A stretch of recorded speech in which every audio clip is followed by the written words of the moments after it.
O Tratado Nuclear com o Irão foi um acordo histórico assinado em 2015 entre o Irão e o chamado Grupo P5+1, os 5 membros permanentes do Conselho de Segurança da ONU, com a Alemanha e a União Europeia. Na altura foi considerado como um impulso histórico para a paz na região. Hoje está no centro de uma crise diplomática que continua a empurrar o mundo para a possibilidade de uma guerra. Pode ser evitada e a que custo? São questões que vou colocar ao meu convidado, o Ministro iraniano dos Negócios Estrangeiros. Muito obrigada por conversar com a Euronews. It's good to be with you.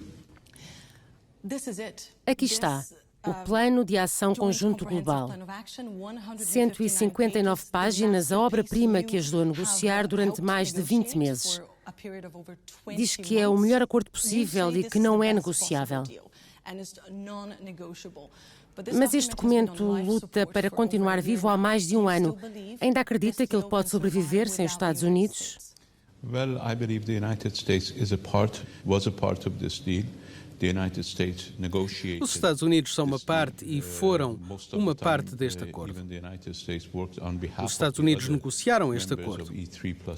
A maior parte do tempo, até mesmo os Estados Unidos trabalharam em nome dos 3 países europeus e dos outros 3 membros permanentes do Conselho de Segurança, Estados Unidos, Rússia e China. Foi negociado meticulosamente. Não se trata de um acordo opcional, mas sim de um acordo apoiado por uma resolução do Conselho de Segurança. Faz parte da resolução do Conselho de Segurança. Como salientou, tem 159 páginas, não foi feito de um dia para o outro. Foi negociado muito cuidadosamente e quase todas as palavras passaram por negociações difíceis. Sei que não é o melhor acordo. Não é o que eu queria. Não é o que os Estados Unidos queriam e não é o que a França queria. Todos tivemos queixas sobre o acordo. Algumas dessas queixas foram feitas publicamente, outras em privado.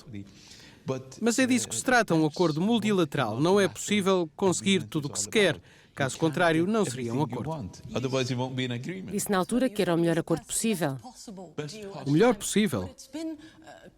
Mas está a desmoronar há um ano e o senhor está aqui na Europa, está hoje em Paris para tentar ressuscitá-lo. Encontrou-se com o presidente francês, Emmanuel Macron, um dos seus maiores aliados nesta missão. Macron disse alguma coisa nova? A Europa fez novas promessas ao Irão? O presidente Macron, nas suas conversas com o presidente Rouhani, com os parceiros na Europa e noutros locais, tem tentado fazer o melhor. Como sabe, este acordo baseia-se em acordos mútuos e recíprocos. O Irão tem mantido os seus compromissos, como salientou, mas os Estados Unidos não. Saíram do acordo. E os europeus têm estado sob contenção e constrangimento para poderem cumprir a sua parte das obrigações estabelecidas no acordo. Falei com o presidente Macron sobre a forma como os Estados Unidos poderiam voltar a implementar a sua parte do acordo. E como a Europa, os outros 2 membros do Plano de Ação Conjunto Global e o resto da comunidade internacional poderiam honrar os seus compromissos que são independentes dos Estados Unidos. Claro que sabemos que os Estados Unidos têm uma grande influência na economia global, mas outros países têm também um papel importante a desempenhar. E ele disse algo de novo? O presidente francês tem boas notícias? Tivemos uma boa conversa e o presidente Macron vai continuar a falar com os seus parceiros para percebermos o caminho a seguir. Acusaram a Europa e os vossos parceiros europeus de inação, de não terem feito o suficiente para salvar este acordo. Agora fizeram um ultimato à Europa, até ao dia 5 de setembro, e acabaram os prazos para a Europa ajudar a salvar o Plano de Ação Conjunto Global. O que vai acontecer no dia 6 de setembro? Não fizemos um ultimato a ninguém. O que fizemos foi ao abrigo do acordo, porque não foi negociado numa atmosfera de confiança mútua, mas sim numa atmosfera de desconfiança mútua. No âmbito do documento, existe um mecanismo para lidar com a violação do acordo por alguma das partes. E estamos a trabalhar com base nesse mecanismo descrito no parágrafo 36 desse documento, muito longo e denso, que tem à sua frente. Por isso estamos a tomar essas medidas. Não fizemos ultimatos, apenas demos um calendário aos nossos parceiros europeus e à Rússia e à China, que são nossos parceiros estratégicos. Na carta que enviei a Federica Mogherini em novembro de 2018, disse-lhe que iríamos apresentar um calendário para a implementação do artigo 36. Apresentámos o calendário no dia 8 de maio e estamos a trabalhar com base nesse calendário. Faz parte do Plano de Ação Conjunto Global. As medidas que tomamos têm uma característica importante, são reversíveis. Se a Europa sozinha ou com os Estados Unidos, e isso depende da Europa, decidir cumprir a sua parte das obrigações definidas no acordo, poderemos facilmente, dentro de algumas horas, voltar à plena implementação do acordo. Estão a aplicar uma pressão extra neste momento. Por que enriquecer o urânio agora? O que ganha com isso e como espera, seguindo este caminho, que os seus parceiros aqui na Europa continuem a defender o Irão? Não nos retiramos do acordo, não revogamos o acordo, não abandonamos o acordo. Estamos a utilizar os mecanismos, as disposições e o que foi previsto no acordo. O que é importante é que os nossos parceiros na Europa têm de tomar uma decisão não sobre o Irão, mas sobre a forma como querem lidar com os Estados Unidos. Se querem ter independência ou se os Estados Unidos podem impor a sua vontade. Se os Estados Unidos impuserem a sua vontade à Europa respeitando o direito internacional, será mau, mas justificável. Mas os Estados Unidos estão a impor a sua vontade de violar o direito internacional ao resto do mundo, o que é totalmente inaceitável.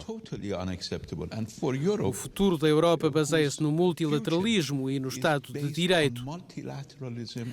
Trata-se de uma ameaça ao futuro da Europa e penso que se trata de uma decisão importante.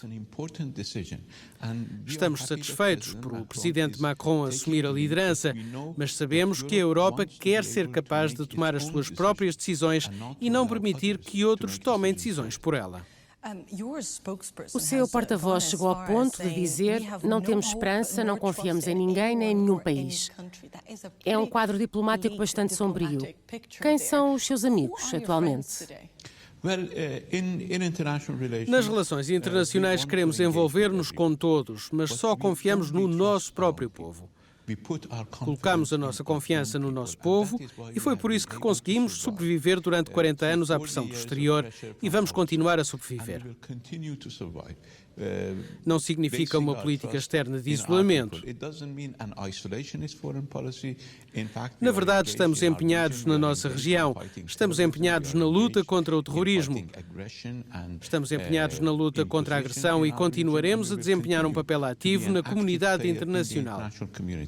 Mas aprendemos da forma mais difícil que só precisamos de depositar a nossa confiança no nosso próprio povo e nas nossas capacidades, ao mesmo tempo que abrimos os nossos braços aos compromissos com outros. Quero falar sobre um desses compromissos e é controverso, o seu compromisso na Síria. Um dos seus aliados mais importantes é o presidente sírio Bashar al-Assad. Esta é uma guerra onde perderam a vida 400 mil pessoas, que fez milhões de deslocados e que já dura há 8 anos.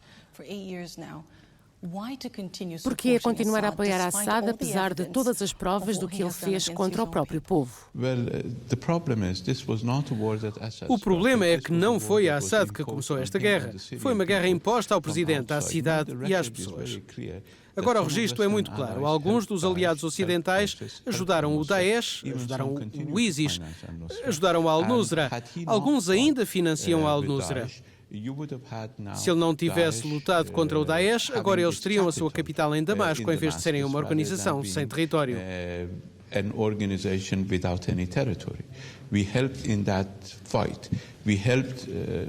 Nós ajudamos nessa luta, ajudamos o povo da Síria, tal como ajudamos o povo do Iraque e tal como ajudamos o povo do Kurdistão iraquiano.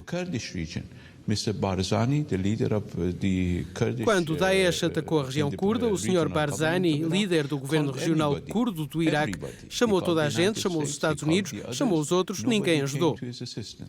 As únicas pessoas que o ajudaram a combater o Daesh foram os iranianos. Assim travámos a guerra da Europa pela Europa. Caso contrário, teríamos de lidar com uma organização terrorista, com uma organização extremista que controlava uma grande parte do território. Ajudou a alterar o equilíbrio desta guerra a favor de Bashar al-Assad. Mudámos o equilíbrio dessa guerra contra os terroristas, não a favor de ninguém. Esperamos tê-lo feito a favor do povo da Síria. Trabalhamos. Acha que o povo da Síria saiu beneficiado? Ninguém beneficia de uma guerra. Mas o povo da Síria beneficiou da derrota do Daesh. Isso é importante. E trabalhamos durante os últimos 3 anos com a Rússia e com a Turquia para acabarem as hostilidades.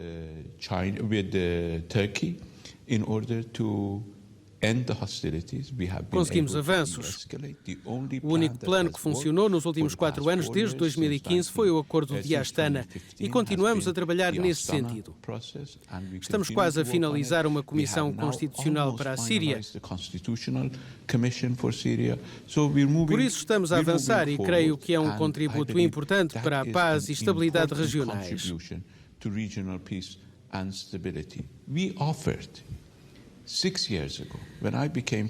Há 6 anos, quando me tornei ministro dos Negócios Estrangeiros, propusemos um plano de paz para a Síria. Da mesma forma que propusemos um plano de paz para o Iêmen, imediatamente após o início da guerra. Nessa altura, a Arábia Saudita acreditou e anunciou que poderia existir uma vitória militar. E o mesmo aconteceu no Iêmen. Acreditavam que conseguiam controlar o Iêmen em 3 semanas.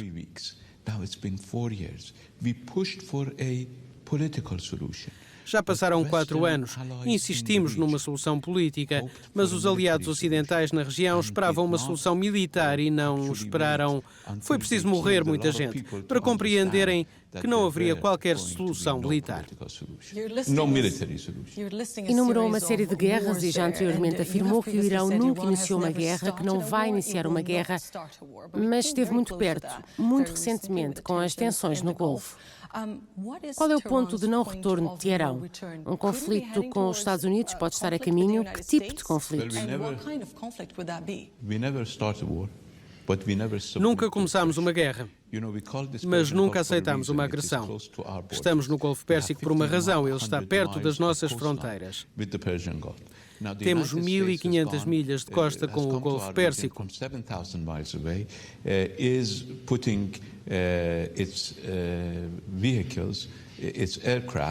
Agora os Estados Unidos chegaram à nossa região, percorreram 7.000 milhas de distância. Estão a colocar os seus veículos, os seus aviões não tripulados, drones, dentro das nossas águas, dentro do nosso espaço aéreo. Defendemos o nosso território e vamos continuar a defender. Agora, a única e melhor forma é os Estados Unidos deixarem de interferir na nossa região. É uma fonte de instabilidade, sempre foi uma fonte de instabilidade. Aposto que estão sob muita pressão, não só com estas novas tensões, mas também com esta longa negociação sobre o acordo nuclear. E imagino que também está sob muita pressão a nível interno.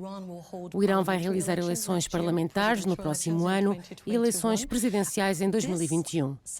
Salvar este acordo é uma luta para a sua própria sobrevivência política e pela sobrevivência do modelo que o senhor e o presidente Rouhani representam, de um Irão moderno e renovado, não é verdade? Não estou a concorrer a um lugar. Não tenho quaisquer ambições políticas para sobreviver ou não sobreviver. Mas acredito que esta é uma conquista importante não só para o Irão e para o futuro do Irão e da nossa região, mas também para a comunidade internacional. Este é um dos poucos casos de diplomacia bem-sucedida. Não tivemos muitos casos para nos orgulharmos no último quarto século. Este é um dos poucos casos em que a diplomacia foi bem-sucedida. Eu tenho todas as razões para dar o meu melhor para a salvar. Acredito que a Europa tem todas as razões para dar o seu melhor para a salvar e acredito que a comunidade internacional tem muitas razões para o fazer. O presidente Trump pode não gostar deste acordo, mas posso dizer ao presidente que este acordo é também do seu interesse e do interesse dos Estados Unidos. Disse que não está a concorrer a nenhum cargo, não está a concorrer a presidente. Podemos contar com isso? Pode contar que não vou concorrer. Demitiu-se no início deste ano. Teve alguma coisa a ver com este acordo? Não, tem a ver com o facto de eu não estar a concorrer a nada, mas eu estou a fugir de alguma coisa. Está a fugir do acordo? Não, estou a fugir de... Eu gostava de voltar para a universidade e continuar a ensinar. Mas continuarei enquanto for preciso ficar, para continuar as minhas responsabilidades, o que continuarei a fazer enquanto as pessoas quiserem. Which I will continue to do as long as people want me to do. Diria que esta é a luta da sua vida, a missão da sua vida, este acordo nuclear e implementá-lo? Well, I think what should be the fight. Penso que o que deveria ser a missão para todos nós é a luta pelo multilateralismo e pelo Estado de Direito. Para mim, este acordo é indicativo de um dos trunfos do multilateralismo e do Estado de Direito.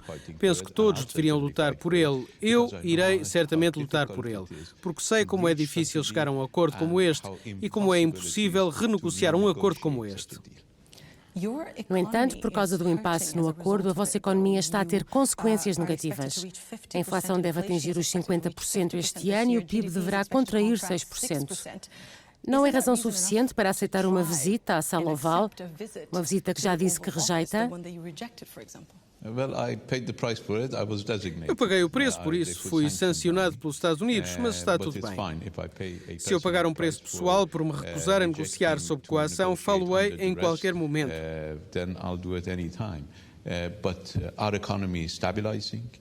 Penso que a nossa economia é mais estável, já passámos pelo pior. A nossa moeda recuperou um terço do seu valor desde o choque do ano passado, depois da saída do presidente Trump.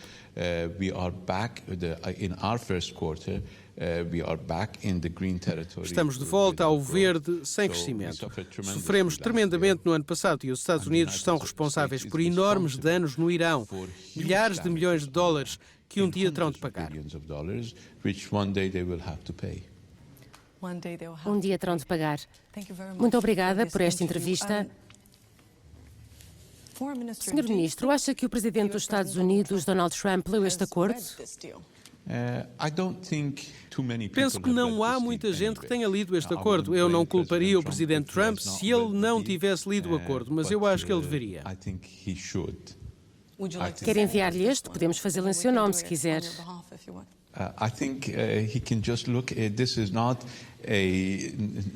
Este não é um acordo que ele precise procurar muito para encontrar.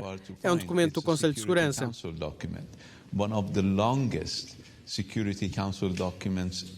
Um dos mais longos documentos votados pelo Conselho de Segurança. E gostaria de lembrar que não houve revolução nos Estados Unidos e que o governo dos Estados Unidos continua a ser um membro permanente do Conselho de Segurança. O presidente pode não gostar de Obama, mas gosta do lugar que os Estados Unidos têm no Conselho de Segurança, no qual ele se sentou e no qual o seu secretário de Estado já se sentou várias vezes, incluindo na semana passada. Por isso, deve respeitar os documentos que foram adotados pelo Conselho de Segurança, onde tem um lugar permanente. Senhor Ministro Javad Zarif, muito obrigado por ter falado com a Euronews. Foi bom estar convosco. Obrigado.